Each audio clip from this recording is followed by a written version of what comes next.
Assalamualaikum warahmatullahi wabarakatuh. Hamdan wa syukran billah. Wassalatan wassalaman ala Rasulillah wa ala alihi wa sahbihi wa mawalah. Allahumma shalli ala nabiyyina Muhammadin wa ala alihi wa sahbihi ajma'in. Amma ba'du, qala Allah ta'ala fi kitabihil karim. A'udzu billahi minasy syaithanir rajim.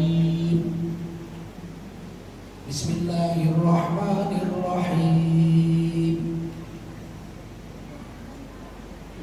Alladzina amanu wa hajaru wa jahadu fi sabilillahi bi amwalihim wa anfusihim wajahadu fi sabilillahi bi amwalihim wa anfusihim a'zamu darajatan 'indallah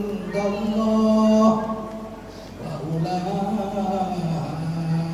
humul faizun. Qala Rasulullah sallallahu alaihi wasallam, man kharaja fi talabil ilmi fahuwa fi sabilillahi hatta yarji. Baginda Rasul bersabda, siapa keluar untuk mendapatkan ilmu, orang itu adalah orang yang berjihad fi sabilillah sampai dia kembali ke tempatnya. Mudah-mudahan kita semua mendapatkan pahala jihad dari Allah SWT. Sadaqallahul azim wa sadaqa rasuluhun nabiyul karim wa nahnu ala dhalika minasy syahidin wasyakirin walhamdulillahi rabbil alamin. Bapak Ibu, para ulama, tuan-tuan guru yang dimuliakan Allah SWT, para waroh yang berhadir dan dimuliakan Allah SWT, Bapak Ibu saudara sekalian, khususnya anak-anakku generasi muda, penerus bangsa kita yang dimuliakan Allah SWT. Wajiblah kita bersyukur pada Allah SWT. Salawat dan salam kita sampaikan untuk baginda Rasulullah SAW. Dari 7,6 miliar penduduk dunia sekarang, orang Islam yang mengucap kalimat syahadat, mengakui Allah sebagai Tuhan sesembahannya, dan mengakui Rasulullah adalah utusan Allah, itu hanya 1,7 miliar dari 7,6. Di Indonesia ini alhamdulillah dari 267 juta rakyat Indonesia, 88,2%, sekitar 230 jutanya adalah orang Islam. Alhamdulillah. Dan di antara yang Islam itu kita salah satunya. Alhamdulillah, ini satu nikmat besar. Jangan anggap remeh dengan iman. Hanya 1,7 miliar yang beriman dari 7,2 miliar. Jadi jangan anggap enteng. Dan kita tidak terasa karena perjuangannya tidak seperti orang-orang dulu berjuang. Orang dulu masuk Islam disetrika, dibakar, disalib, dibunuh, dipanju. Kita tidak, kita masuk Islam karena Bapak Ibu kita Islam. Di perjuangannya tidak seperti orang-orang dulu. Tapi tidak boleh kita anggap remeh dengan iman itu. Sejahat-jahat orang beriman, kalau mati nggak kekal dalam neraka. Sejahat-jahat orang beriman. Sebaik-baik kafir kekal dalam neraka. Ini harus ditanamkan betul-betul ini. Kenapa orang kafir baik masuk neraka? Karena dia tidak terdaftar dalam golongan orang beriman. Tapi dia berbuat baik, dia sedekah ya. Dia sedekah, dia nolong. Allah bayar di dunia. Siapa yang tidak beriman kalau berbuat baik, Allah bayar di dunia. Karena Allah itu Maha Adil. Wa ma lahu fil akhirati min khalaq. Di akhirat dia enggak dapat apa-apa lagi. Sudah habis bayar semua. Sementara kita orang Islam, kalau kita berbuat baik, kadang-kadang dibayar di dunia, sisanya di akhirat. Ada yang dibayar di kubur, sisanya di akhirat. Ada yang dibayar di dunia, dibayar di kubur, dibayar di akhirat.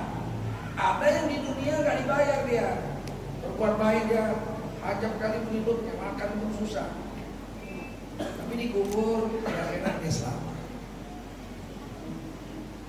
Oleh karena itulah di Quran itu dibagi dua orang manusia dalam hukum urusan permintaan.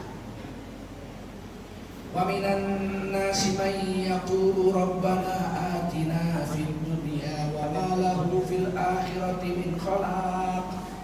Sebagian dari manusia mereka siang malam memikirkan bagaimana hidup sejahtera di dunia saja. Wa ma lahu fil akhirati min khalaq. Di akhirat dia enggak dapat apa-apa pun. Sudah habis di dunia semua. Wa minhum man yaqulu rabbana atina fid dunya hasanah wa fil akhirati hasanatan wa qina adzaban nar. Ini surah Al-Baqarah ayat 21. Dan sebagian lagi manusia itu mereka berdoa kepada Allah, ya Allah, datangkanlah kepada kami kebaikan hasanah di dunia dan datangkan juga kepada kami hasanah di akhirat. Ulaika lahum nasibun mimma kasabu. Mereka itulah orang yang akan mendapatkan apa yang mereka usaha. Di dunia dapat, akhirat dapat.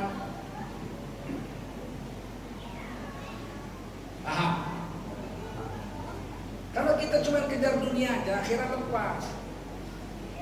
Tapi kalau kita kejar akhirat, dunia ikut. Itu ajaib. Ada orang cari duit. Saya kalau dapat duit nih, saya kumpul, sebagian dimakan, sebagian disedekahkan, sebagian disimpan. Nanti kalau terkumpul saya naik haji. Begitu dapat duit dia naik haji. Dapat bukan dia di dunia, naik kapal terbang, nyebrang laut, ya kan? Tinggal di hotel di Mekah sana, makan kurma, minum ini, minum susu. Dapat juga dia di dunia. Akhirat besar, haji. Itu dia berangkat naik kapal terbang, bismillah. Untuk berhaji seluruh dosanya dari ujung rambut sampai ujung kuku dia ampuni. Itu dia pulang dapat haji mabrur. Laisa lahu jazaa'un illa jannah. Haji mabrur pasti dapat surga. Jadi dia di dunia pun jalan-jalan juga jadi dia. Tapi kalau orang kumpulkan dunia untuk dunia, nggak dapat di akhirat. Saya kumpul duit nih, kumpul duit supaya dapat duit nanti saya pergi ke Perancis. Dapat duit ke Perancis dia, pergi ke Perancis. Tapi dapat apa dia pulang dari Perancis? Naik begitu dia naik kapal terbang, nggak ada dia ampuni dosanya. Orang mau jalan-jalan ke Perancis, Pak. Itu sampai Perancis dia buntut perempuan barat, tapi dapat apa dia? Memang dia ke Perancis, naik kapal terbang juga, nyebrang samudra juga, makan enak, tidur di hotel juga. Akhirnya naik apa sih? Paham? Itu tulis di Quran. Wallahu sari'ul hisab. Perhitungan Allah itu cepat sekali. Ada orang yang minta dunia asana, akhirat asana, minta dibebaskan dari neraka di hari kiamat, dan mereka akan dapat apa yang mereka usaha. Perhitungan Allah cepat sekali. Saya kan masih teringat saya tamat sekolah dasar SD. Salinan ijazah itu disuruh guru saya menulis. Coba, datang saya ke rumah kepala sekolah, mengambil ijazah, masuk SMP. Tanya ini ijazah mana? Sedih jari semua. Ini salinannya Bapak belum sempat tulisnya. Kau tulis sendiri aja, kan tulisanmu bagus. Pakai pulpen, celup. Memang diajar ibu saya belajar menulis kita itu. Tapi sekarang saya masih bisa menulis ijazah dengan baik. Tulislah saya. Sekolah dasar, hapus kasar, celup lagi. Masih teringat saya, tamat SD. Terus saya daftar SMP, masih teringat saya. Sekarang jenggot saya udah putih, cucu udah 5. Rasanya baru kemarin saya tamat SD, rasanya baru kemarin tamat SD, masih teringat semuanya. Cucu udah 5 jenggot. Begitulah cepatnya.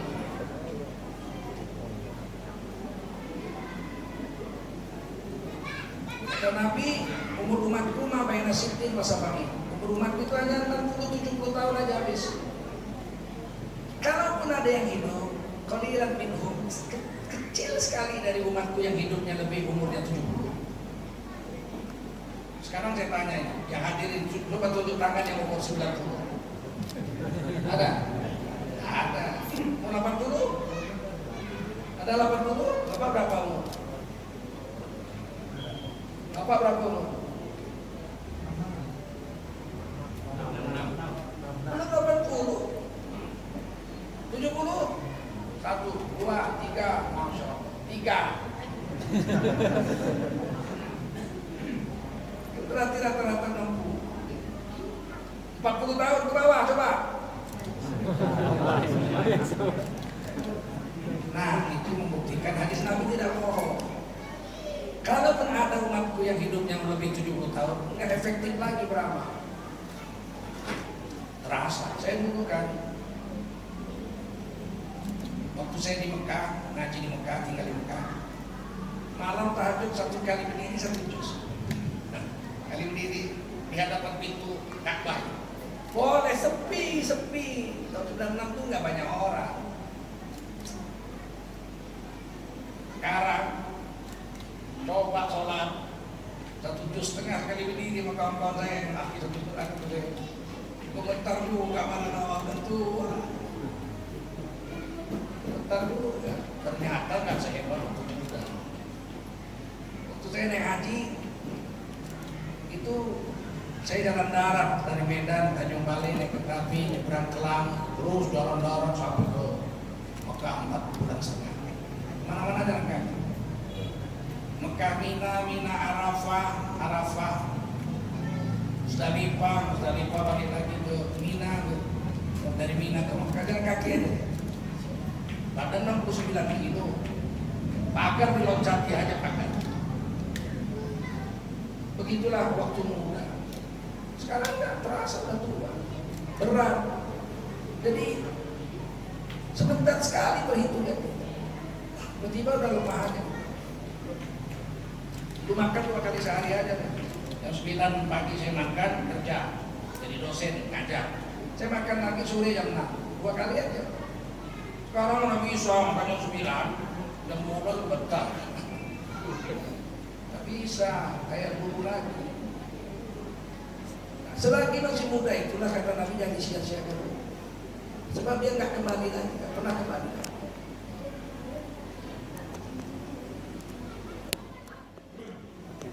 Oleh karena itu kita siapkan dunia untuk akhirat saja. Karena dunia akan ikut sendiri. Kalau dunia kita sediakan untuk dunia, akhirat nggak jalan, nggak ikut dia.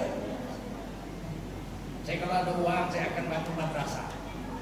Dapat duitnya, jadi madrasah. Ahmad Jariah mengambil terus selama madrasah masuk. Jadi kalau saya ada duit, saya mau kawin lagi. Jadi juga, tapi ada berapa dia dengan kawin lagi? Betul tidak? Dunia ini kata Nabi ala kadarnya saja. Tidak bisa dunia memuaskan. Mau puas akhirat. Dunia nggak bisa puas. Makan sepiring nikmat, 2 piring udah nggak enak, 3 piring bosan, 2 bakor mati kekenyangan. Nggak bisa napas lagi. Dunia nggak bisa puas. Kata Nabi, siapa mau memuaskan diri di dunia dia akan kecewa. Sebab dunia seperti merebut air laut. Semakin diteguk makin pahit, makin diteguk makin haus, makin diteguk makin haus. Tidak akan pernah ada puas. Sampai perutnya meletus, hausnya nggak hilang. Oleh karena itulah dikatakan Rabbana atina fid dunya hasanah wa fil akhirati hasanah wa qina adzabannar. Enggak pernah lupa. Orang yang memikirkan hanya dunia bodoh. Tapi orang yang memikirkan akhirat cerdas. Yang bilang cerdas Allah. Kalau Allah bilang cerdas, siapa bilang bodoh? Nggak ada orang bisa.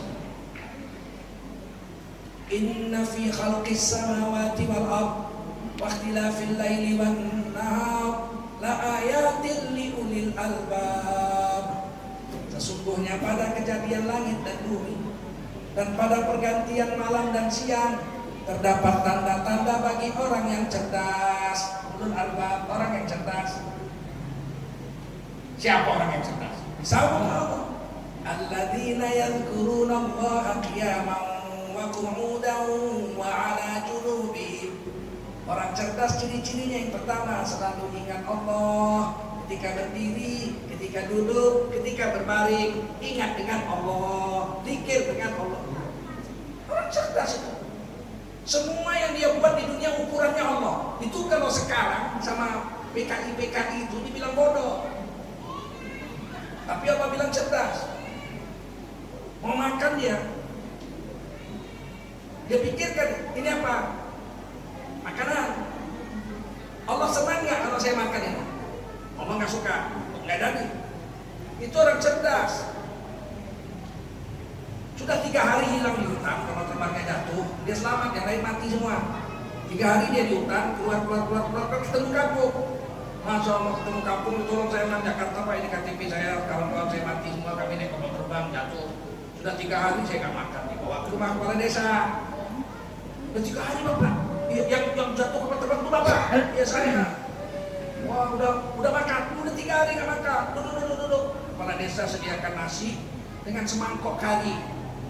Gulai kari, Masya Allah dia penambil. Ini gulai kari, iya kari apa? Kari anjing. Oh, saya orang Islam Pak, nggak boleh saya makan anjing. Udah 3 hari Bapak nggak makan, ntar lagi kalau nggak makan mati. Biarlah saya makan nasi saja, pakai garam atau kecap. Kari anjing saya tidak makan. Itu orang cerdas, pikirannya itu saya mau makan, udah 3 hari nggak makan. Tapi kalau ini saya makan, Allah suka apa nggak sama saya? Itu orang cerdas. Mau minum, ini apa ini? Ini air zam-zam tanah Batak Pak. Maksudnya apa? Tua. Nggak mau dia. Kenapa? Apa nggak suka saya minum ini? Jadi ukurannya itu orang cerdas, ukurannya Allah. Apakah sedang berdiri, apakah duduk, apakah berbaring? Pakai baju. Ini baju saya pakai. Kalau saya pakai baju ini Allah suka nggak? Oh nggak, ini buka aurat, Allah melarangnya. Apa? Oh ini sudah tutup aurat, sudah bagus. Warnanya apa? Sampai warnanya pun dipikirkan aja. Kata Rasulullah dalam hadis Tirmidzi, warna kesukaan Allah warna putih. Hadis Tirmidzi, pakailah warna putih karena putih kesukaan Allah. Dan kapan kena mayat-mayatmu dengan kain putih. Boleh dia mengkapankan mayat pakai batik, boleh. Pakai kotak-kotak boleh. Mau? Dikapankan pakai kain kotak-kotak, mau nggak? Boleh. Tidak wajib. Siapa bilang wajib? Yang penting dikapankan. Rasulullah pakai kapan warna merah hati, nggak ada putih. Saya nggak mau. Saya mau yang Allah halalkan dan Allah suka. Putih kesukaan Allah, saya pakai putih. Apa nggak boleh warna lain? Boleh warna lain, tapi Allah nggak suka. Kenapa harus putih? 24 jam Allah suka. Jadi saya lagi duduk, saya lagi tidur, Allah mahabbah, suka. 24 jam Allah suka sama saya. Terus ngapain saya pilih warna lain? Ah, ini orang cerdas. Kata kita ejek, dikit putih. Yang nyuruh putih siapa? Siapa yang nyuruh pakai baju putih? Rasulullah. Dan Allah jamin di Quran, "Qul in kuntum tuhibbunallah fattabi'uni yuhibbukumullah." Katakan hai Nabi kepada umatmu semua, kalau betul umatmu itu semua cinta kepada Allah, cinta kepada aku, kata Allah, ikutilah Rasulullah. Kalau kau ikuti Rasulullah, yuhibbukumullah, Allah cinta padamu. Dipakai juga putih. Kenapa putih? Ini Rasulullah bilang ini kesukaan Allah. Kalau saya pakai, saya disukai Allah. Itu kan cerdas itu. Kata kita marah, apa nggak boleh pakai baju merah? Boleh pakai baju merah. Haram? Tidak. Cuma dia suka PDIP. Apa untungnya sama kita?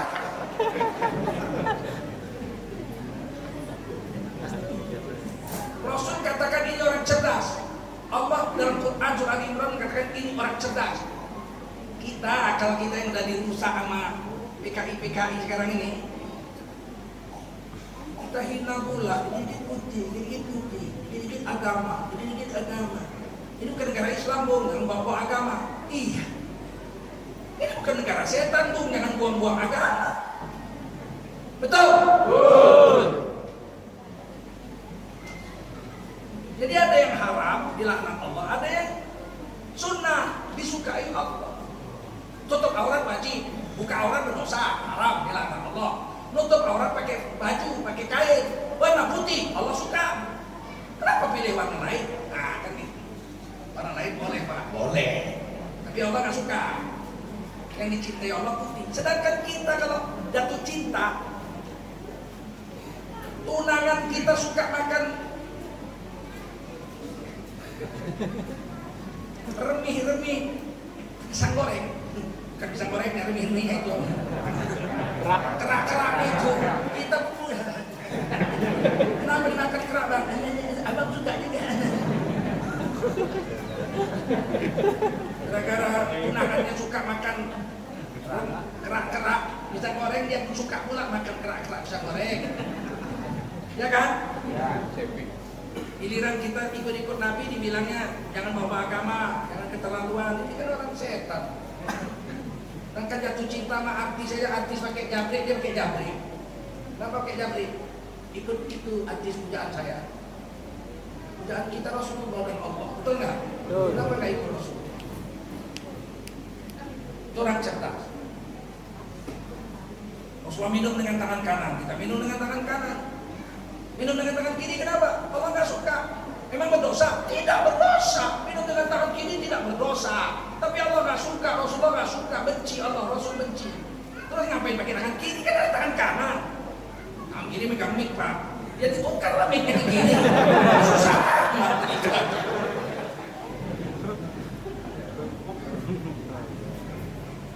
Nah, kalau kita mengikuti Nabi, yuhibbukumullah, Allah cinta kepadamu, dapat apa? Dapat hasanah juga. Hasanah. Laqad kana lakum fi Rasulillahi uswatun hasanah. Pada diri Rasulullah itu ada hasanah kalau kayak itu. Hasanah itu apa? Hasanah itu bukan baik. Hasanah itu satu pekerjaan yang kita ambil dari Nabi. Hasanah namanya. Dibayar 10 pahala. Man jaa'a bil hasanati falahu asyru amsalihha. Siapa melakukan satu hasanah, hasanah itu cuma ada pada diri Rasul. Laqad kana lakum fi Rasulillahi uswatun hasanah. Hasanah itu ada pada Rasul. Kita ambil satu dari Rasul hasanah. Kata Allah, man jaa'a bil hasanah. Siapa melakukan satu hasanah yang ada pada diri Rasul itu diambil, falahu asyru amsalihha. Dia dibayar 10 pahala. Nabi makan pakai tangan kanan, 10 pahala. Nabi baca, lihat makanan, Allahumma barik lana fima razaqtana wa qina adzabannar, 10 pahala. Nabi cuci tangan sebelum makan, 10 pahala lagi. Udah 30 kan? Pakai tangan kanan. Baca bismillahirrahmanirrahim, 40 pahala. Habis makan, alhamdulillah. Alhamdulillahilladzi at'amana wa saqana wa ja'alana minal muslimin, dapat 50 pahala. Cuci tangan setelah makan, dapat 60 pahala. Paham? Makannya duduk, jangan berdiri. Yang makan berdiri itu lembu. Makannya duduk, makan duduk, dapat lagi satu hasanah, udah 70 pahala. Habis makan, alhamdulillah 80 pahala. Karena setiap satu yang dibuat Nabi dapat hasanah dibayar 10. Terus ruginya di mana ikut Rasul? Hari ini kita nggak mau ikut Rasul. Orang kaya ngawinkan anak di hotel bintang 4, biayanya ratusan juta, tamunya nggak dikasih kursi, makan berdiri semua. Maaf Pak, kami nggak sediakan kursi. Ini ala Prancis, pembohong besar kau. Orang Prancis itu paling menghormati makan Pak. Orang Prancis kalau mau makan malam pakai sepatu, pakai jas, pakai bunga mawar. Masaknya pun di sebelah dia. Dia sama istrinya duduk di sebelah dimasak. Push, asapnya juga cium. Orang Prancis, romantis Prancis. Dibilang pula makan berdiri ayat ala Prancis. Makan berdiri ayat ala lembu. Jauh sadarnya. Tapi kita ditipu aja. Kalau orang soleh daripada makan berdiri lebih baik nggak usah makan. Kenapa? Ya, saya nggak lapar kok. Di rumah ada makan. Saya datang sini karena Anda undang, memenuhi undangan hukumnya wajib. Makan berdiri Allah benci. Lebih baik nggak usah makan. Nah, itu orang cerdas. Tapi hari ini sok suci mau, sok suci. Allah bilang ulul albab, orang cerdas. Kita bilang sok suci. Bagaimana hari ini ukuran akal kita ini?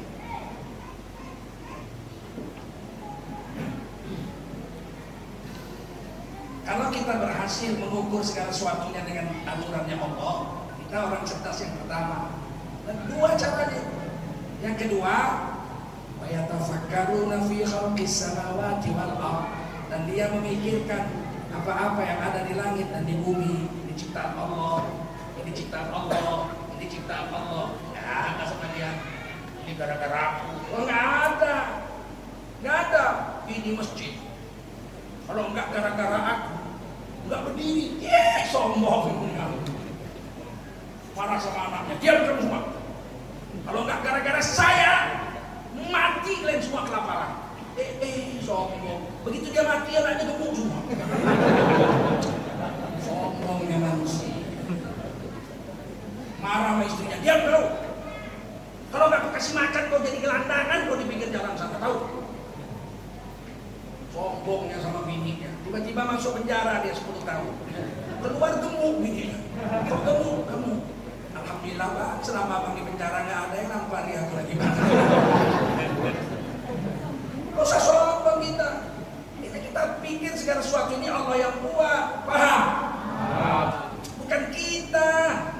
Itu orang cerdas. Kita ini hari ini seperti cecak. Tahu cecak? Lengket di langit-langit terang. Bunyi dia. Ditengoknya ke bawah. Kalau nggak ku tahan langit-langit dibenjol kepala kalian. Pikir jadi enak.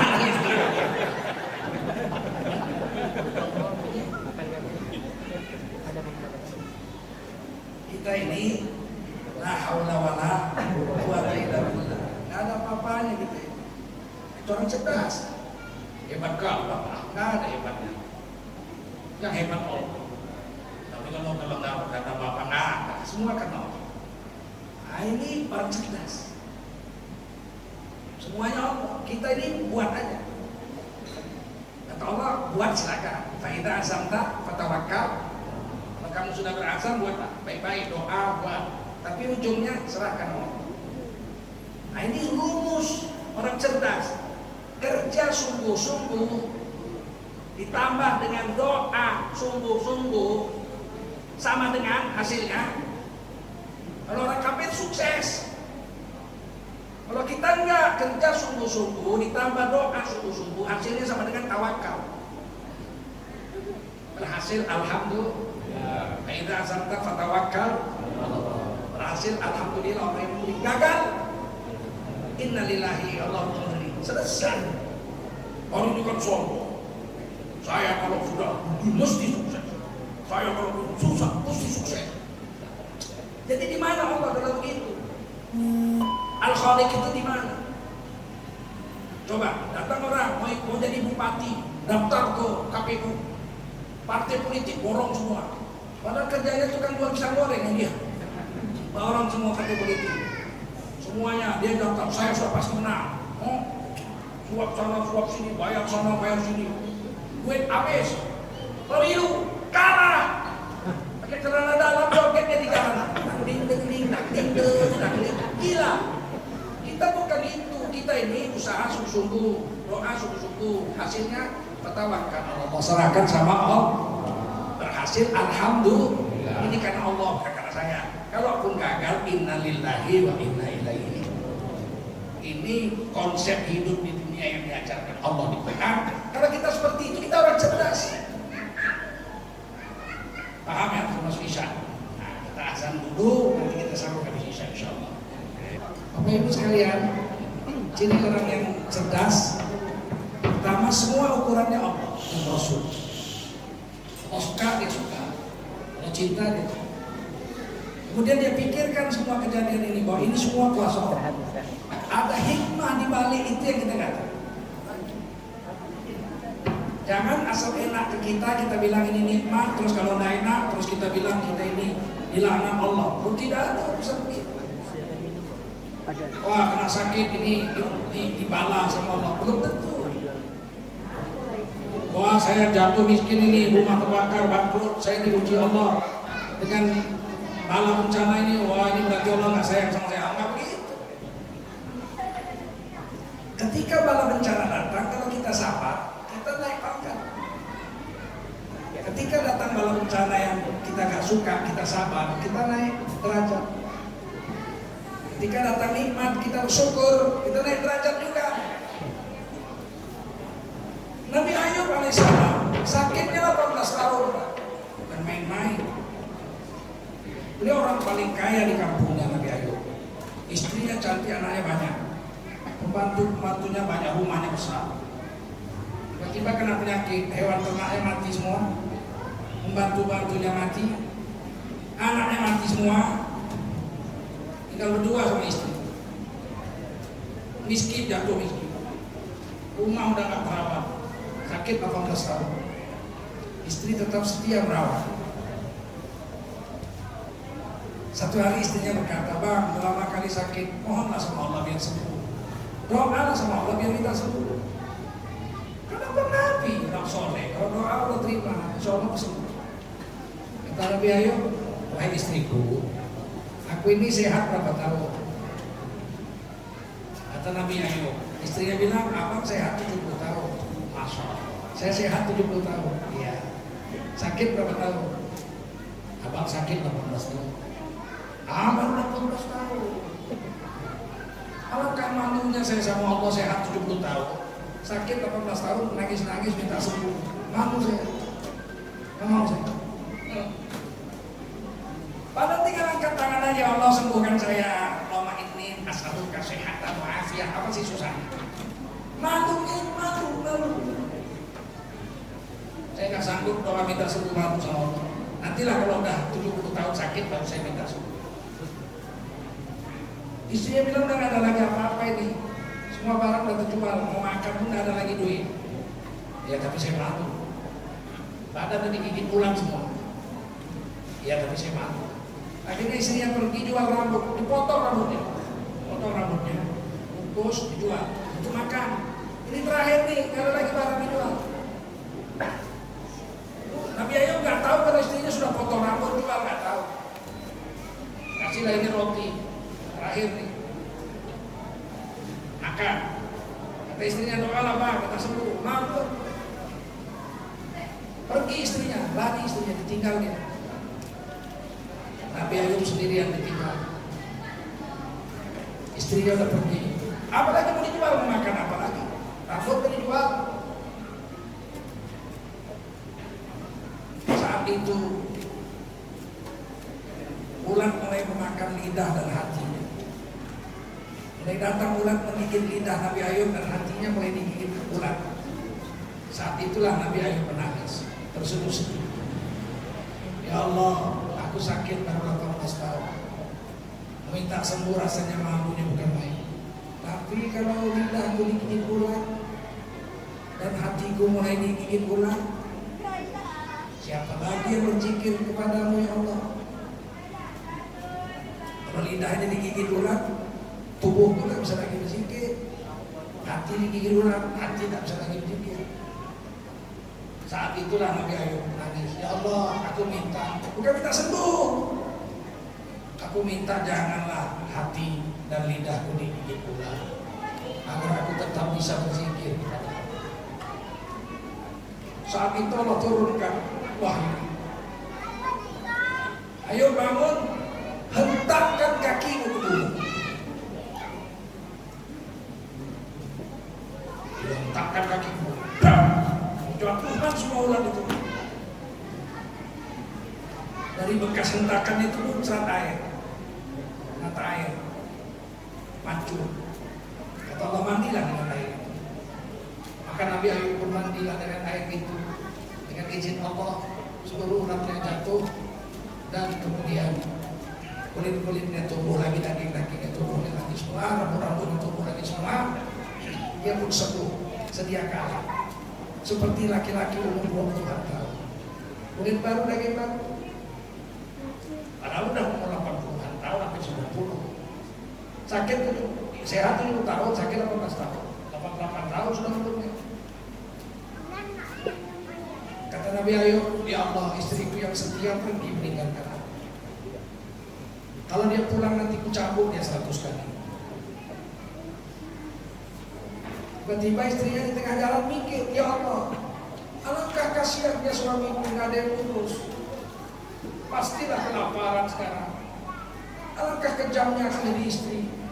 Anak udah mati semua, pembantu mati semua, harta habis, masa aku tinggalkan suamiku yang soleh ini. Balik istrinya. Balik di dalam ruangan itu dilihat Nabi Ayub alaihissalam hilang, nggak ada lagi. Yang ada seorang pemuda tampan, umur 20-an tahun. Malunya itu istri Nabi Ayub ditutup jawabannya, ditanya, wahai anak muda, adakah kau melihat satu orang tua yang sakit, badannya keropos digigit ulat di sini? Nabi Ayub bilang nggak ada. Di sini cuma saya aja. Nangis istrinya. Ya Allah, kemana lah suamiku? Dia sakit, terbaring di sini. Udah digigit-gigit ulat dia di sini. 18 tahun dia tidur di ruangan ini.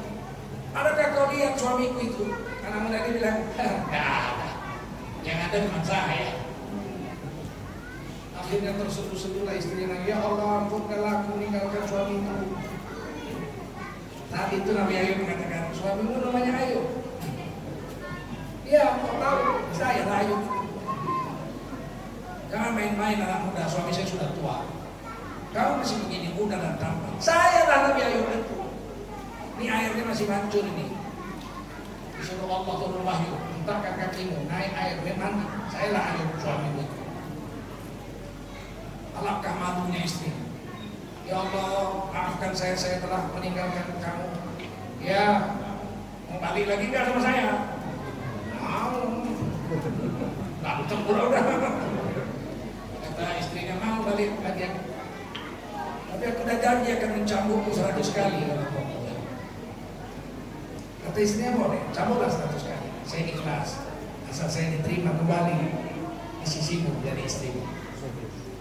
Kemudian Nabi Ayub pun keluar, dicabut dia rumput 100 batang. Kalau di sini lalang lah ya, cabutlah seperti. Kalau di sini, di sana nggak ada lalang. Dicabutnya lah rumput 100 batang, diikatnya jadi satu. Duduk. Istri beliau pun duduk, dipukulnya pakai satu ikan 100 batang rumput. Isinya dia satu. Udah nggak datang lagi.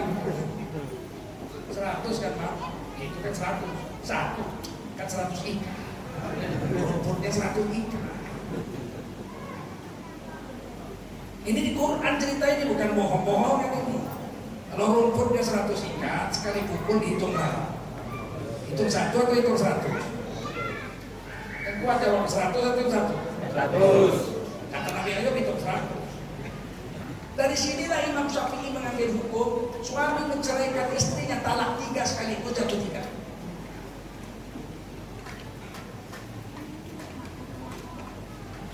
Kalau suaminya bilang istriku, tengok kau tadi malam berzina masih kumis, maka aku ceraikan kau sekarang talak 3. Jatuh 3 dalam mazhab Syafi'i. Dari mana dalilnya? Dari itu. Nabi Ayub memukul istrinya sekali pukul pakai rumput 100 ikat, dihitung 1 apa dihitung 100? Begitu ceraikan kau talak 1000 katanya sama istrinya, jatuh talak berapa? Talak 3 maka dipanjang 3 ya kalah. Ini cara Imam Syafi'i mengambil hukum, istinbat hukum dari Quran. Memang ceritanya cerita mukul pakai rumput, tapi dia enggak kepahamannya itu. Ceraikan talak 1, jatuh 1. 2 bulan kemudian diceraikan kau talak 1, jatuh berapa? Berapa jatuh? 2. 3 bulan lagi diceraikan kau talak 1, jatuh berapa? 3. Atau sekaligus diceraikan kau talak 3, jatuh berapa? Imam Syafi'i. Soal berbeda pendapat terserah apa-apa, tapi beginilah cara Imam Syafi'i rahimahullah ta'ala mengambil hukum, istimbat hukum, dari hukum.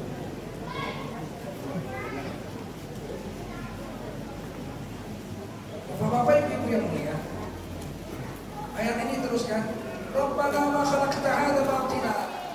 Wahai Tuhan kami, enggak ada yang sia-sia Kau ciptakan ini semua. Bahkan sakit 18 tahun Nabi Ayub menganggap itu tidak sia-sia. Bapak mau nggak sakit 18 tahun, tapi kembali muda 70 tahun lebih muda? Mau nggak? Kan Ada hikmah di balik itu yang kita tidak tahu. Hari ini kita sehat 40 tahun. Sakit seminggu aja udah panjang pendek dulu. 40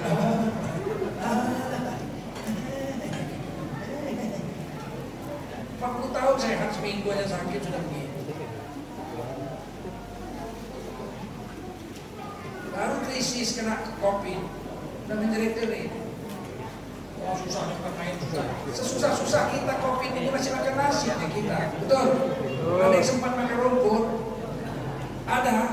Terus ini ada sesuatu yang kita tidak tahu di balik ini. Sesuatu yang kalau kita bersabar, Allah naikkan pangkat. Kalau kita dapat nikmat, kita bersyukur, Allah naikkan juga derajat. Sabar ini tidak menyalahkan Allah atas sesuatu yang ditakdirkan Allah. Dan ingat, yang dipuji itu hanya orang-orang yang iman. Kafir kan dipuji. Apa ujian orang kafir? Iman dengan orang kafir kena musibah memang ada. Gak ada ujian sama orang kafir. Yang diuji hanya orang beriman. Di sekolah di Indonesia ini yang diuji itu ada anak sekolah, Pak. Betul? Ada ujian ulangan, ujian mingguan, ujian semester, ujian akhir tahun, kan gitu ya. Yang diuji itu ada anak sekolah, Pak. Bukan saya buat apa diuji. Datang Satpol PP, Pak Sayur kumpul semua, kumpul. Ini pulpen, ini kertas, mau ujian matematika. Apa tukang sayur diuji? Yang diuji anak sekolah. Seperti itulah kita dengan Allah. Kalau kita diuji Allah berarti kita orang beriman. Dan ayatnya memang begitu. Walanabluwannakum bisyai'in minal khauf. Dan pasti kami Allah akan menguji kamu dengan pasti. 2 kali pastinya itu. Cuman kalau diterjemahkan seperti itu jelek. Tapi itu sebetulnya 2 kali pastinya. Wah, dan ingat olehmu, la pasti nabluwannakum kami, nah itu kami Allah membala kamu, menguji kamu. Itu pasti taukid. Wala nabluwannakum, dan pasti kami Allah menguji kamu dengan pasti. 2 kali pasti.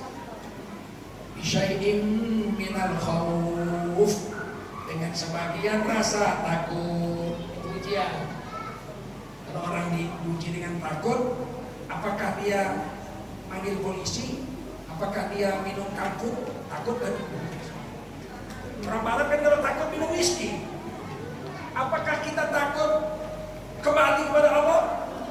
La ilaha illallah, takutnya ya Allah, tolonglah ya Allah, ya Allah.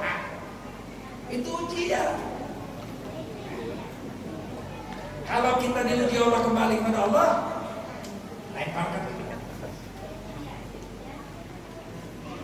Panaqsim minal amwal, kadang-kadang diuji dengan kehilangan harta. Kehilangan harta itu ujian Allah. Mungkin Allah mau ganti yang lebih bagus, atau Allah mau tukar yang sebaya dengan itu, atau Allah mau menaikkan pangkat kita.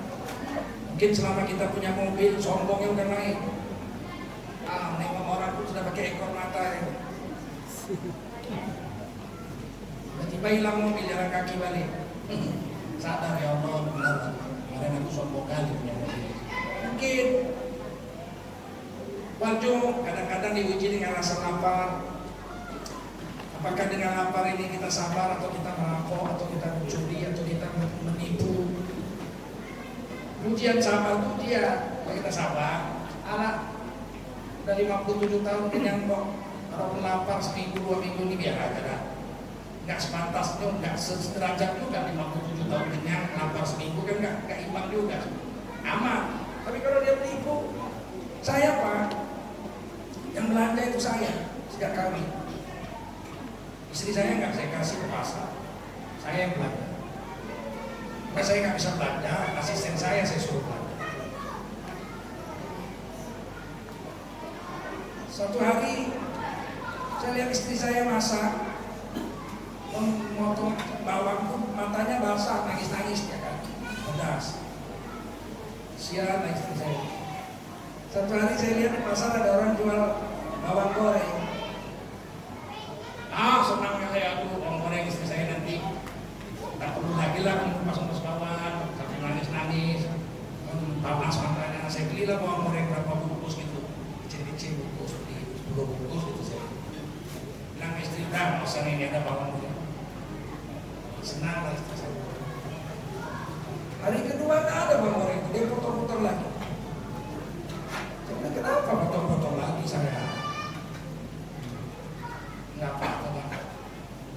Saya nggak mau yang saya beli kemarin aja. Nggak usah bang, saya lupa saya. Ini saya udah tahu, mesti ada sesuatu.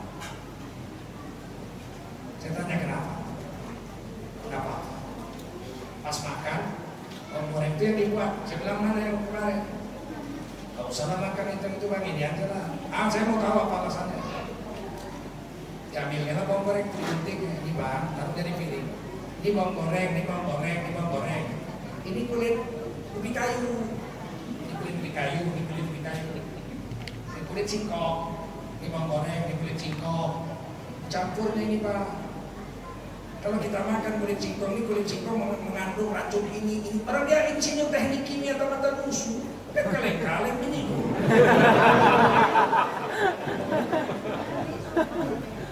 Dan dimakan ini bang, ini kandung racun ini. Jadi ini aja dimakan. Ini kan payah om ini nggak usah, besok nggak usah beli lagi apa. Biar aja saya kupas, nggak apa-apa kok. Marahnya lah saya sama yang menjual itu. Aduh. Besok saya ke pasar, saya bayar. Kamu sekolah apa? Nggak tamat SD pak. Nggak tamat SD pun kau penipu. Banyak penipu itu bukan profesor doktor aja. Nggak tamat SD pun penipu kau. Maksud apa? Ini bawang kayak goreng. Iya. Ini campur dong. Batang singkong ini apa kulit singkong. Nih, jangan nih. Ini kulit singkong. Kau pikir kaya gara-gara menipu ini kau. Berat kau di akhirat. Ampun kiai, maaf kiai, ampun kiai. Mereka jawab gitu. Di sini, jadi kalau penipu apa kau katanya pula. Dan yang salah awak lagi tentangnya. Jangan kau buat lagi ini, saya bilang. Gimana kamu ini? Bukannya kaya kamu gara-gara ini, nggak mau lagi aku beli sama kamu. Pelanggan-pelanggan lain bukan rasanya baik. Tahu nggak dia ini dicampur? Sedikitlah ujian apa? Apalah setuju.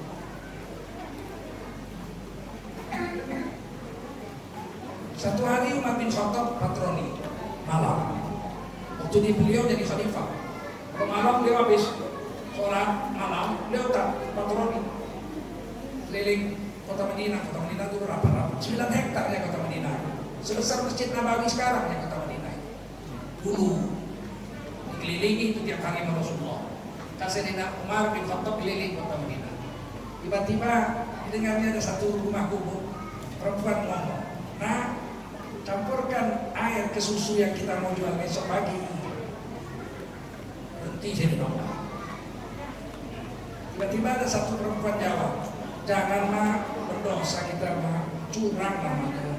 Anak kita orang miskin. Bukan selalu jahat itu alasannya miskin. Orang miskin, orang menipu aja mana? Orang gitu. Sekarang begitu, dulu begitu banyak.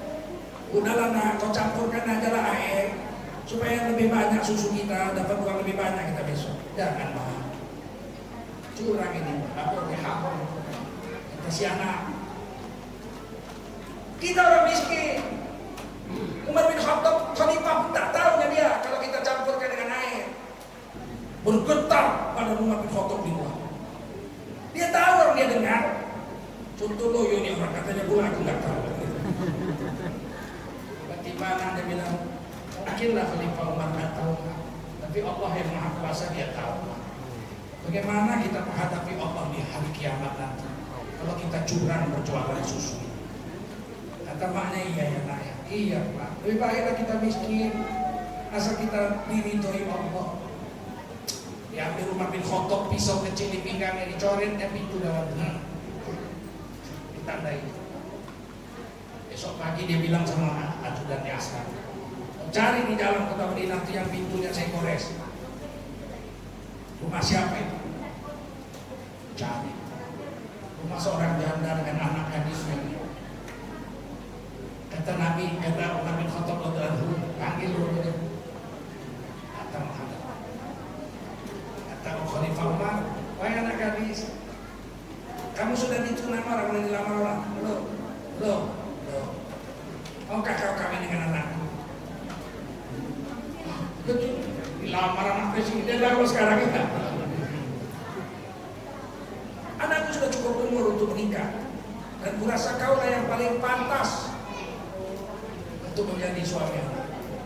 Kawinlah anak Umar Khattab yang paling soleh dengan wanita penjual susu. Dari rahim perempuan ini lahirlah seorang laki-laki paling jujur pada zamannya. Namanya Umar bin Abdul Aziz radhiyallahu anhu. Khalifah Islam, Khulafaur Rasyidin yang kelima katanya. Beliau hanya jadi khalifah 29 bulan.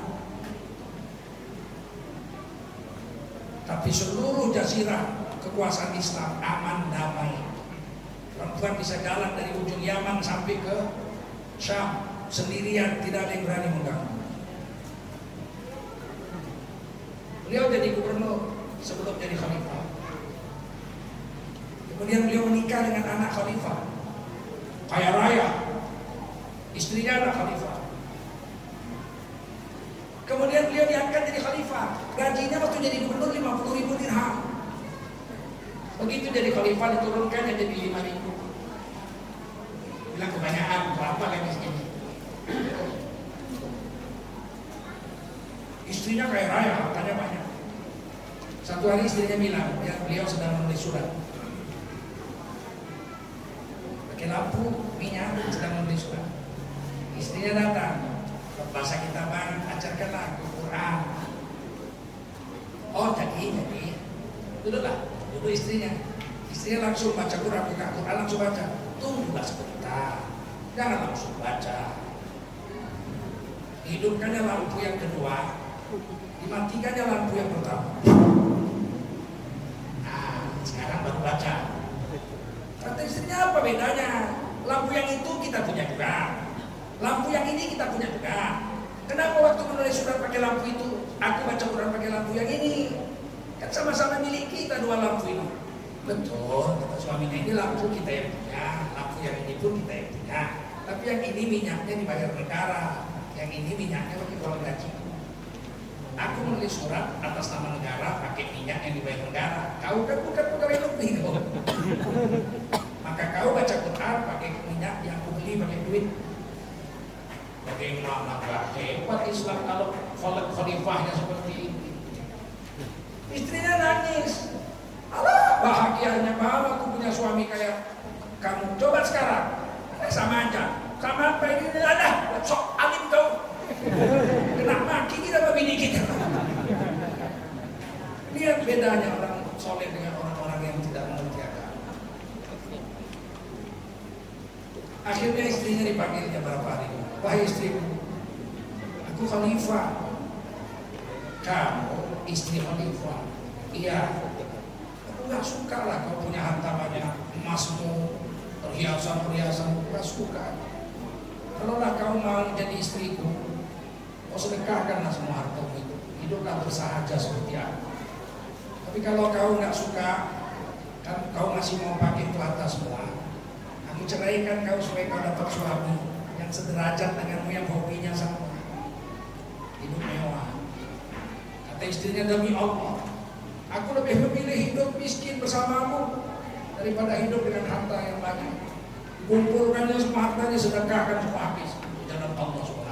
Imbang pula dapat istri. Lawakan hajar kali ya Pak. Pulang kerjanya dari tunggu bini dekat pintu. Jangan pernah-pernah lupa, mana bang gaji? Amplop. Kasih amplop tuh. Dihitung pakai ludah. Kurang 2 lembar.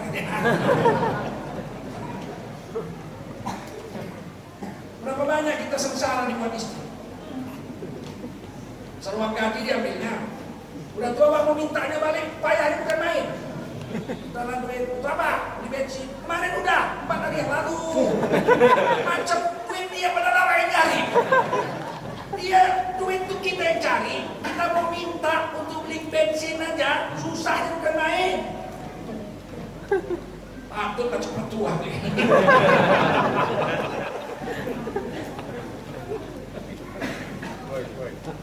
Saya bersyukur punya istri luar biasa.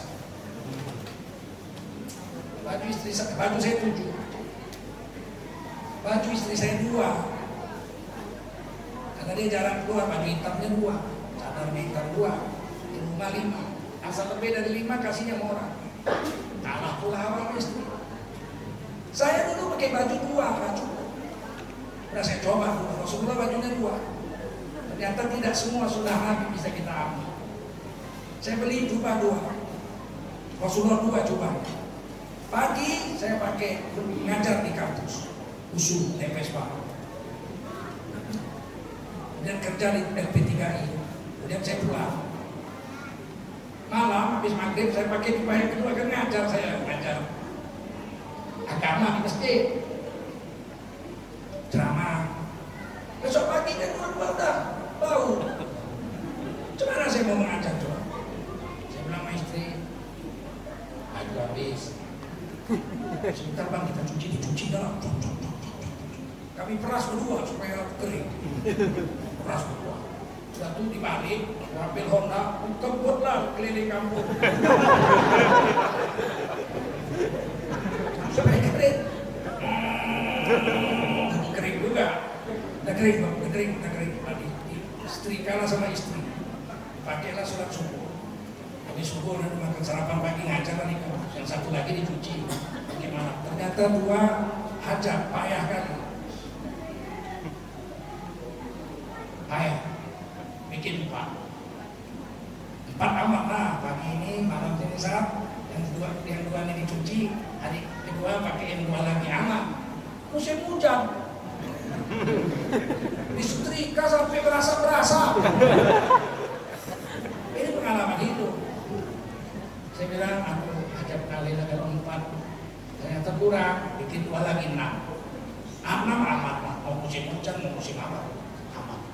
Tapi satu hari saya ditegur murid saya, Ustaz, kalau khutbah Jumat pakailah yang warnanya agak cerah, udah agak kuning tengok. Nanti dikasihnya sedekah pula awal kan gitu. Iya pula, saya pakailah satu khusus untuk hari Jumat. Jumat saya dipakai seminggu sekali supaya warnanya cerah. Ternyata 7 baru cukup untuk saya. 2 habis. Rasulullah jubahnya 2. Kan enak punya istri ini. Gak payah mencuri. Apa adanya aja. Maka kita kalau udah punya istri baik, syukuri betul-betul itu. Jangan sakiti hatinya. Udah dapat istri yang soleha, baik, udah syukurlah. Ini enggak, kau udah baik ini dia, 1 langkah lagi kau masuk surga. Apa itu izinkan aku kahwin? Dari mana ngajimu ini? Gak ada tiket masuk surga. Siapa yang rela dimandu masuk surga, dapat hadisnya itu. Ada hadisnya. Siapa yang rela dibantu oleh suaminya, maka dapatlah dia surga. Ada hadisnya. Udah capek aku nyarinya. Kalau ada aku bikin terus besok pagi. Gak ada, lupa aku hadis itu. Gak ada. Yang ada ayu mamro'ah matat wa zawjuha anha radin dakhala jannah. Istri manapun kalau dia mati sang istri itu, suaminya ridho kepadanya, maka wajiblah surga bagi. Nah, kalau istri kita mati, suaminya ridho, itu istri ahli surga. Ridho bukan senang. Ridho aja senang. Ridho, bukan senang. Kalau ridho, mati istrinya, nangis suami. Ya Allah, inilah istri terbaik yang pernah aku punya. Bertahun-tahun suka dan duka bersama. Aku ridho atas kematiannya ya Allah. Berikan tempat paling agung di sisimu di alam barzakh. Itu ridho. Walaupun dia nangis. Kalau senang lain. Lagi kerja, suaminya di kantor, tiba-tiba datang Pak RT. Assalamualaikum, Pak RT, Pak ke kantor saya, ada apa? Ada hal yang penting Pak. Apa itu? Sabar Pak ya, istighfar. Ada apa? Istri Bapak mati. Nggak mungkin, saya tadi pergi aja dia masih merepet-merepet. Ya Allah Pak, istri Bapak kepleset di kamar mandi, badannya terbentur tembok. Nanti kamar mandi, dibawa ke rumah sakit, mati, ini surat matinya dari rumah sakit. Arifin Ahmad. Tengok, betul Pak RT. Ini fotonya, sekarang kan sudah ada foto. Nih fotonya udah mati. Jadi mati. Mati kata Pak RT. Kita Pak masuknya ke kamar kerja. Itu senang. Nampak bedanya ridho dengan senang. Kalau ibu wafat, suami ibu ridho, ibu dapat tiket masuk surga. Tapi kalau ibu wafat, suami ibu senang, bahaya besar. Sekarang kutanya ibu baik-baik.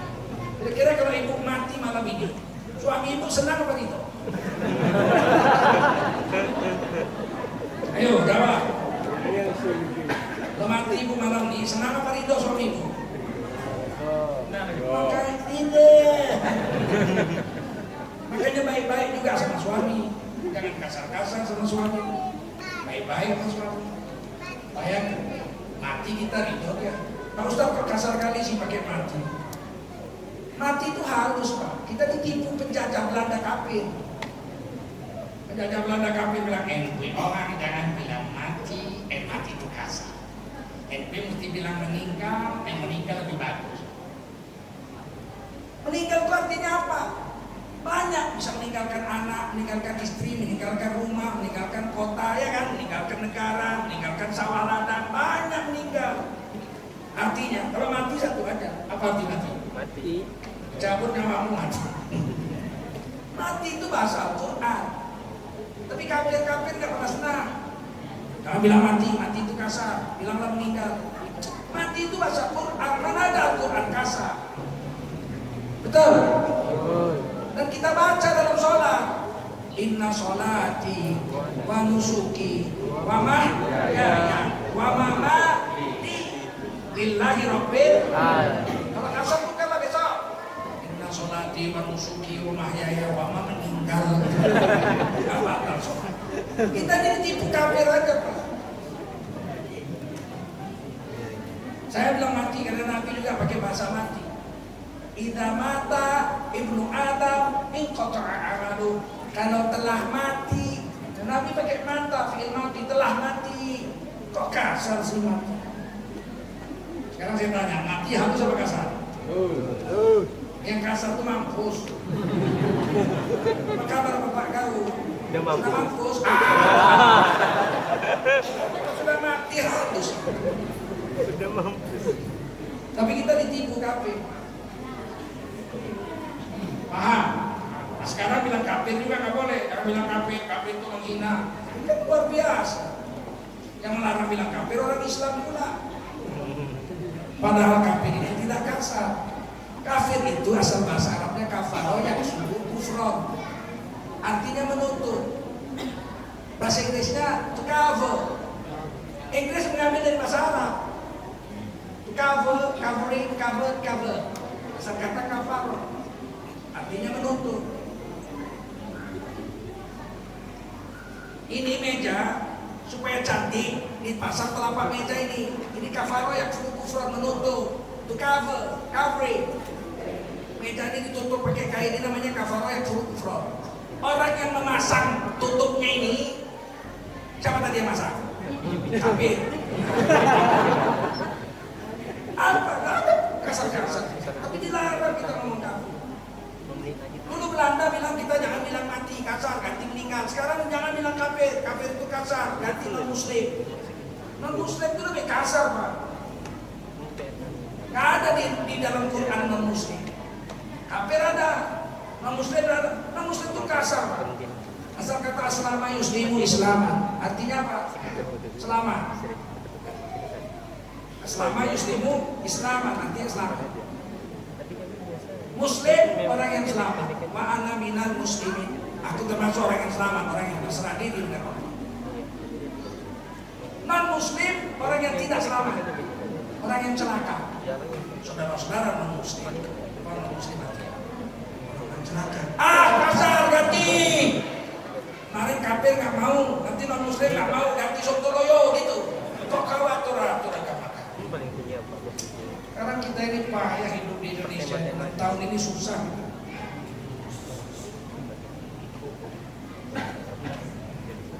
Sebelum Nabi Adam turun ke dunia masih di surga, kata kafir sudah ada. Wa in qulna lil malaikati isjudu li Adam. Dan ingat olehmu tatkala kami Allah berfirman kepada Nabi, kepada malaikat-malaikat, isjudu li Adam. Sujudlah kamu hai malaikat kepada Nabi Adam.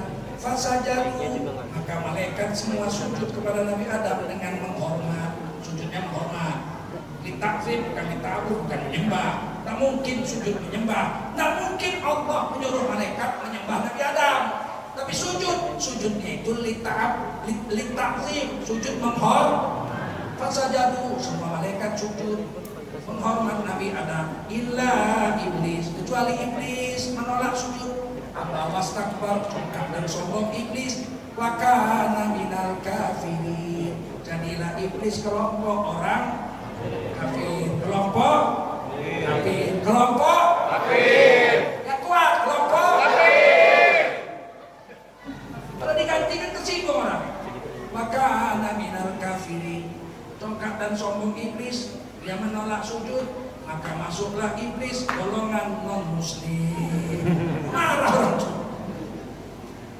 Jadi nggak usahlah kita ragu-ragu dengan bahasa Al-Quran dan hadis. Jangan termasuk mulut kita mengatakan bahasa Quran itu kasar. Tercabut nanti iman kita, dihitung murtad kita nanti. Paham? Nggak paham pun nggak apa-apa, pokoknya udah saya jelaskan. Kewajiban guru menjelaskan. Ibu-ibu,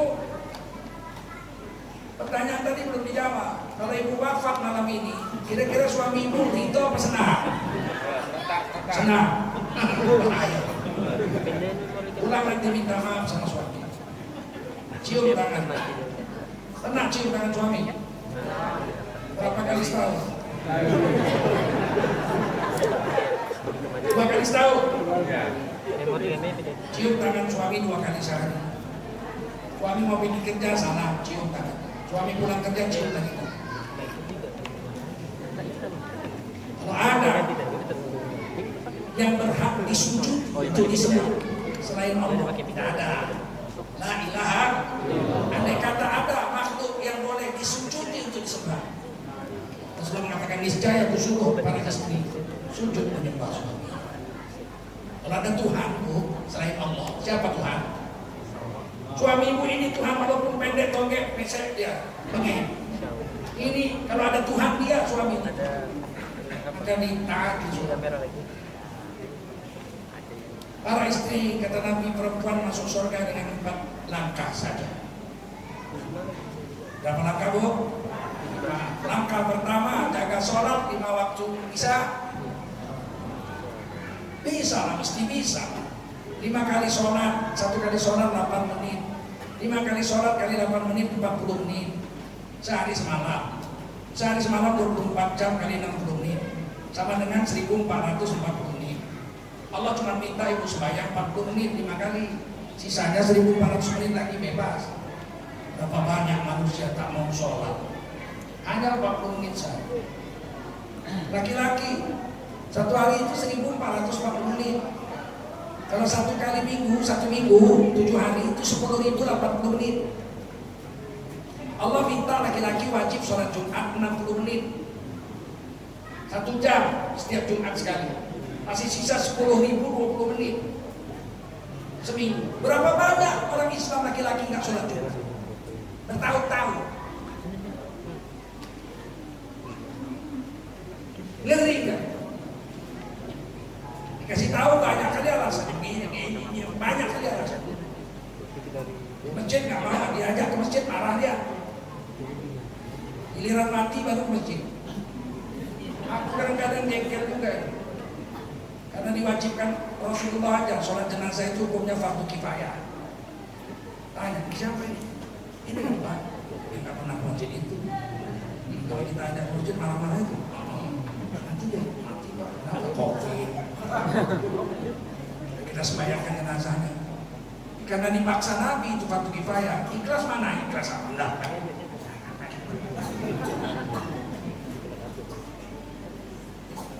Mati baru ke masjid.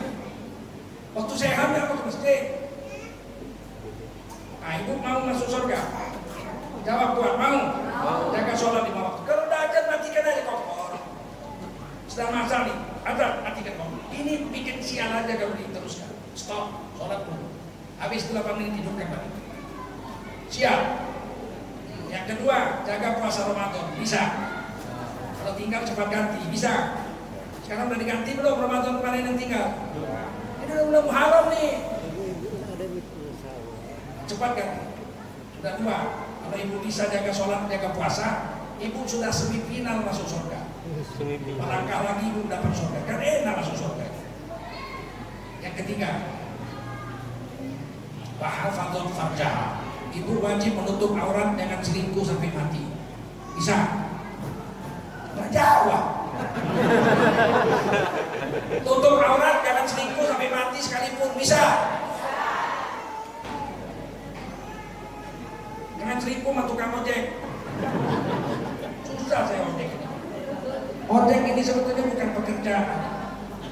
Semakin banyak tukang ojek, semakin membuktikan negara gagal memberikan lapangan kerja. Ojek bukan pekerjaan. Gak ada ijab kabulnya, gak ada kontrak kerjanya, sakit atau enggak, gak ada tunjangan, betul nggak? Mati pun kita nggak datang ya si Nabil Karim Menteri Belanda itu nih kita. Tuki ojek itu bukan pekerjaan.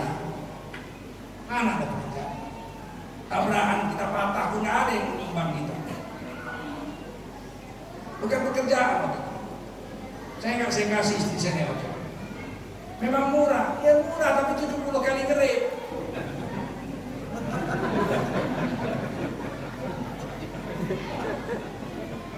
Mau masuk surga bu? Tutup aurat bisa? 2 saja. An-Nur 31 nampak baca telapak tangan. Kerudung namanya, khimar bahasa Arabnya. Khumur jamak. Atau tutup wajah pakai cadar. Surah Al-Ahzab 59. Itu aja yang bisa ibu pakai. Selain itu tak boleh. Bisa. Dan jangan selingkuh. Ibu jangan percaya ini pembohong semua ini laki-laki. Kalau ada laki-laki memuji-muji ibu, pembohong itu. Kakak, dari Sabang sampai Merauke belum pernah kulihat wanita secantik kakak. Jangan percaya. Udah dikasih tahu nenek moyang kita gitu. Terang bulan, terang dikali, buaya timbul pusaka. Jangan percaya mulut laki-laki, berani sumpah tapi takut mati. Pembohong semua.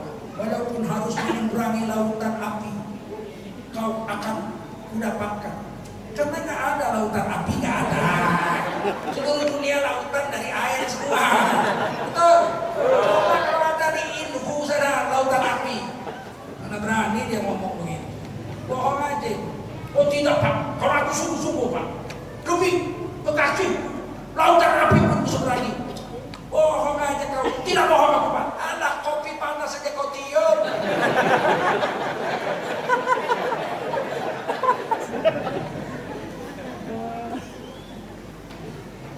Mau masuk surga bu?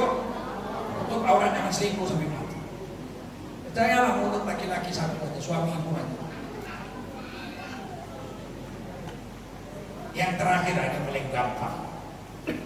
Perempuan masuk surga langkah terakhir, paling mudah. Wa ta'at zaujaha. Taat sama suami, tidak pernah melawan sekalipun sampai mati. Bisa? Jadi ya. Bisa. Karena ujung mana bisa?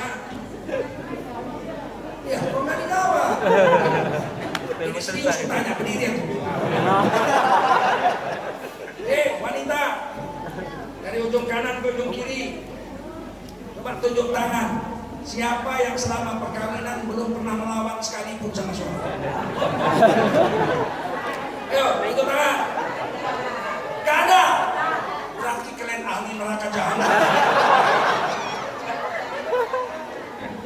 Langkah keempat itu tidak melawan apa sih susahnya? Diam aja. Tapi suaminya salah Pak. Suami saya penjudi Pak. Jadi kalau penjudi, kalau penjudi ibu lawan Pak. Sedangkan ustaz aja suami ibu tak boleh ibu lawan. Penjudi pula dilawan, ditampangnya lah ibu. Udah kalah judi dia dilawan pula. Jangan lawan kami ibu. Kalaupun dia bejat, dia senjata wanitanya dua. Pertama suami pulang mabuk jam 1 malam, Bu. Nabok lagi. Kabinda. Aku lapar, sediakan makan. Kenapa dingin nasinya? Panas kan? Jangan dijawab. Jangan jawab. Kenapa dingin nasinya? Jam 1 malam. Hidung kucing ini dingin apalagi nasi. Kenapa? Namanya pemabuk. Dia. Kenapa ini dingin nasinya? Panas kan? Udah panas. Kawankan aku makan. Kawankan. Makan kau. Makan kau. Makan. Tadi sudah ada makan. Makan nanti kau sakit. Biar mati. Senjata kedua, nah. Kalau nggak diam, nah. Nangis. Suami, jangan keras kau nangis. Nanti dengar tetangga.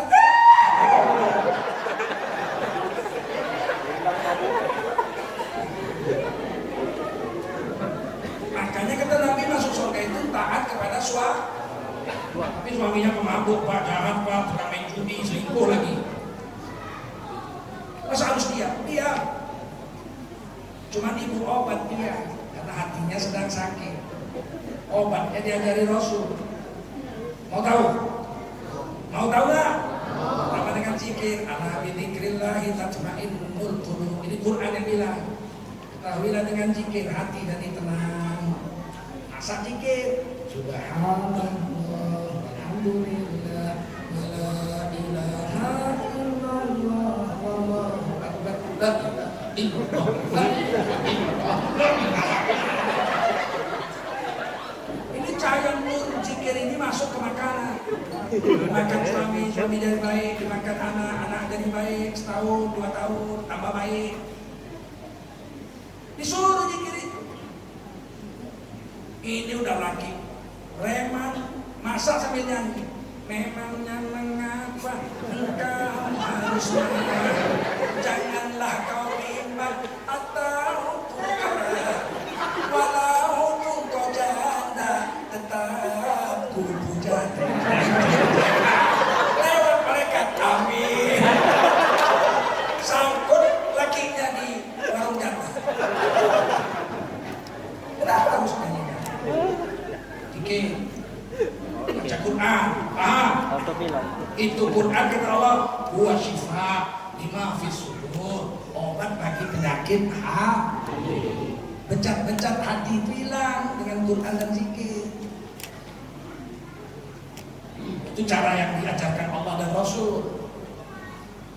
Kata Nabi lagi ruqyah, obati hati suami yang sakit itu.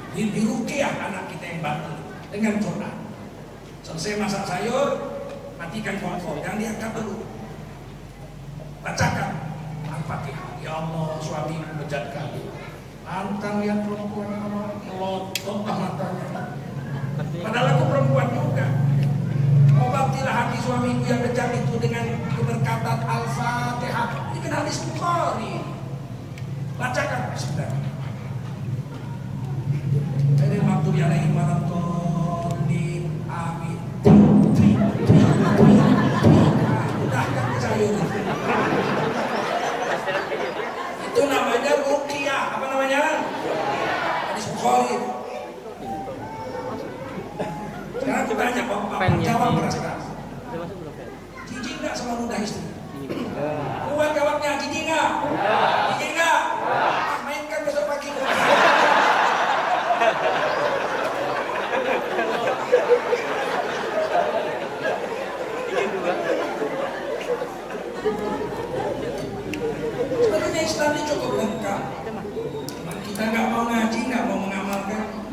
Ini cara yang berpahala diajarkan Allah dan Rasul. Ada cara setan. Ada cara setan. Mau saya ajari? Gak mau, gak usah. Mau? Kalau mau ajari, tapi ibu kekal dalam neraka selama-lamanya. Semua ada caranya. Cara Allah ada, cara setan ada. Wala tattabi'u khutuwatis syaitan. Setan yang dilangkahnya jangan diikuti. Innahu lakum aduwwun. Musuh setan, musuh nyata. Kalau suami kejam, jahat, kasar, bisa diobati dengan cara setan. Ibu buang air besar, yang pertama keluar ambil, yang kerasnya itu, kepala tai namanya. Jemur sampai kering, masukkan tempat bumbu. Kalau masak ambil si kita bu, namanya ciri meradang. Itu seminggu langsung lakinya bego. Tapi ibu kekal dalam neraka selama-lamanya. Selalu aja ada jalan setan, jalan Allah, betul gak? Kita disuruh milih ittabi'ur rasul, mengikuti roh, bukan ittabi'un syahwat, jangan ikuti nafsumu. Kau jangan ikut setan. Wala tattabi'u khutuwatis. Selalu ada. Datang cobaan, ikuti jalan Allah, sabar sedikit, dapat keridhaan Allah, naik terjadi. Gak sabar ikut jalan setan, korupsi lah, menipu lah, macam-macam kita buat. Kita tanggung resikonya di akhirat, bukan orang lain yang nanggung.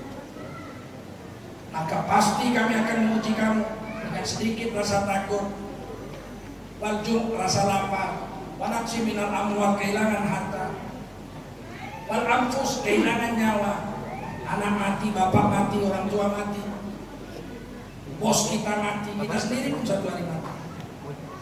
Wastamarot, kehilangan buah, panen sudah hampir, udah kuning sawah, tiba-tiba datang banjir rodok, habis semuanya.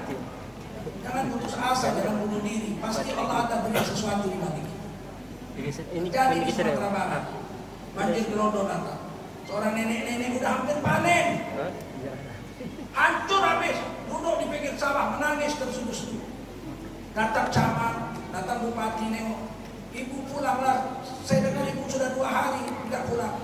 Pak, aku udah mandi, habis semua nih, padi udah mau dipanen satu sawah nih. Sekarang gak ada apa-apa lagi, apa saya pulang lagi, biar mau biar si kok, yang mati aku sekalian. Kata bupati pulang, bukan boleh, itu sabar itu, kata Allah, pulang. Dapat bantuan dari bupati, satu amplop tipis aja nya, tipis, bantuan Pemda. Sekali dibuka cek 50 juta, hilang nangis. Langsung dia doa, ya Allah, panen depan hancur lagi.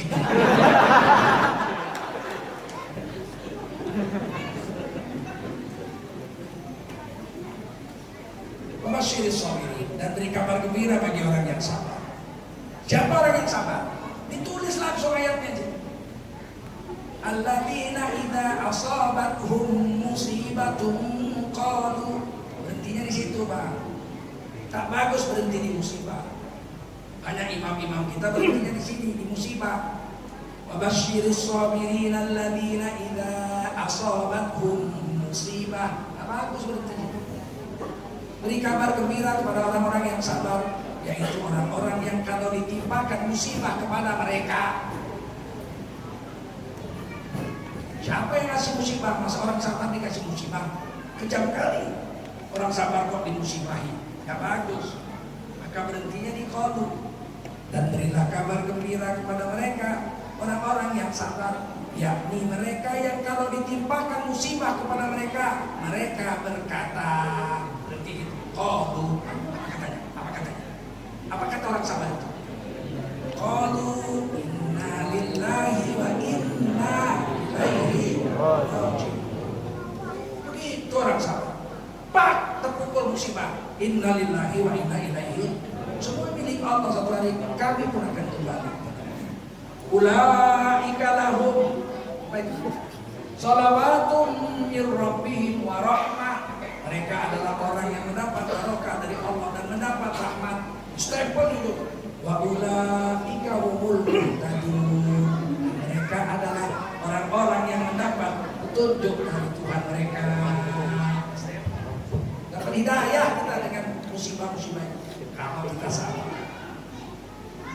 Nah ini aja, mudah-mudahan COVID ini cepat berlalu. Tetap jaga prosedur, pakai masker, jangan salam-salaman. Kadang-kadang karena sayangnya sama Ustaz, di dalamnya Ustaz, ciumnya ya Ustaz. Bagus, mati Ustaz. Kena COVID. Atau dia yang mati ketularan sama Ustaz. Gak usah. Kita ini hidup menurut ahlinya. Tiap-tiap urusan serahkan pada ahlinya. Kalau tiap urusan diserahkan kepada bukan ahlinya, akan tumbuhlah kehancuran. Fantafirusah. Ahli kesehatan bilang jangan pegang, pakai masker, cuci tangan, ikuti aja. Yang paling penting wudhu sempurna, kumur-kumur setiap wudhu 3 kali. Kumur-kumur bukan begini, bukan begitu. Kumur-kumur begini yang diajarkan Nabi.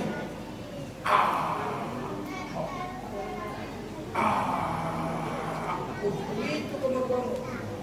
Masukkan air minum 3 kali. Kalau 7 kali wudhu, subuh, duha, zuhur, asar, maghrib, isya, tahajud.